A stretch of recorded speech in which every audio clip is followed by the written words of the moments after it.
Hi guys, ఈరోజు ఎంతో టేస్టీగా ఉన్న వడియాలు అయితే చేసేసుకున్నాం. ఇది తినేదానికి కూడా చాలా కమ్మగా ఉంటుంది. చాలా ఈజీ ప్రాసెస్తో ఇది చేసుకోవచ్చు.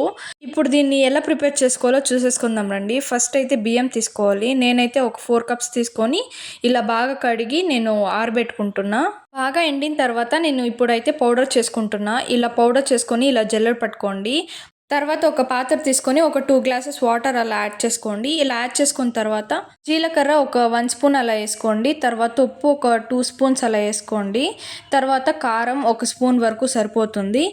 తర్వాత సబ్బియ్యం వేసుకోండి. ఇది 1 కప్ వరకు సరిపోతుంది. ఇది బాగా బాయిల్ అవ్వాలి. బాగా బాయిల్ అయిన తర్వాత మనం బియ్యం పిండి అనేది వేసుకోవాలి. ఇది ఒక 5 కప్స్ వరకు వేసుకోండి. 10 మినిట్స్ తర్వాత ఒకసారి చూడండి. మనకి ఇంకా సరిపోకపోతే పిండి అనేది కూడా వేసుకోవచ్చు, రిమైనింగ్ పిండి. ఇలా వేసుకొని ఒక 5 మినిట్స్ అలా మూత పెట్టేసి బాయిల్ చేసుకోండి. బాయిల్ అయిన తర్వాత మనం రాగి ముద్ద ఎలా చేసుకుంటామో అలా చేసుకోండి. చేసుకున్న తర్వాత ఒక వైట్ క్లాత్ తీసుకోవాలి. ఈ వైట్ క్లాత్ మీద మనం మురుకుల సాల్లో ఇలా ఒత్తుకోవాలి.